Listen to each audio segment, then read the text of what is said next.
Hello, everyone. I'm Peter King, and this is our message from Chatsworth Baptist Church for Friday, the 2nd of October. I'm recording this just after the news has broken that President Trump and his wife have tested positive for coronavirus. Coronavirus has been in the White House already. Many of his colleagues have had it, but now the president's got it himself.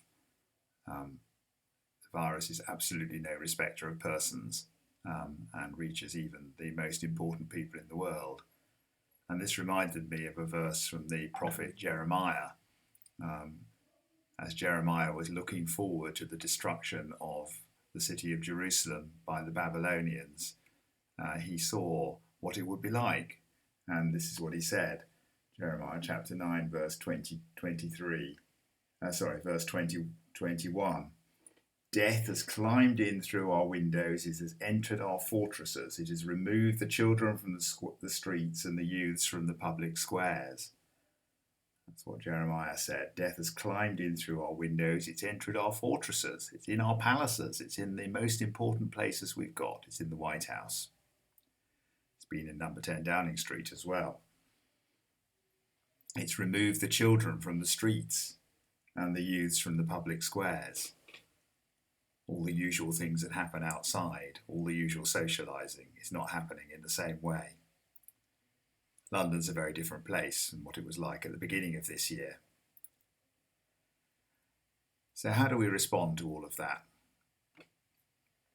Well, of course, we can respond by looking at science. We can respond by saying, well, actually, here's the solutions. We should be doing the following things. We should be isolating. We should be closing pubs. We should be doing various forms of control, and all these will get things right. And eventually we should all be having vaccines and tests and so on. All of those things are good, and I'm sure that they will happen, and I'm sure that they will have an effect. But the prophet Jeremiah in that passage reminds people that that is not the answer to their problems. The passage goes on to say, verse 23, this is what the Lord says. Let not the wise boast of their wisdom, or the strong boast of their strength, or the rich boast of their riches.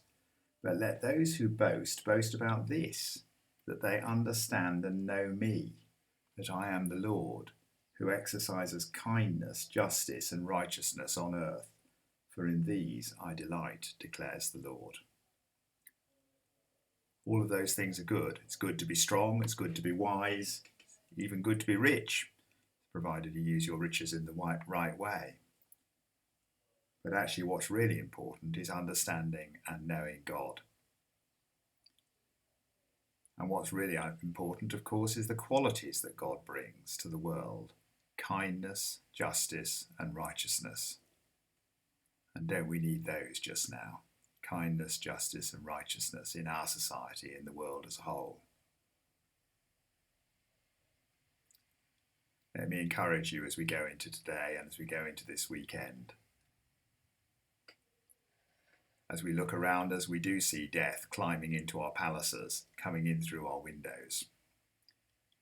But if we are those who bring kindness, justice, and righteousness, if we're those who understand and know God, then, as President Trump put it this morning, we really will get through this together.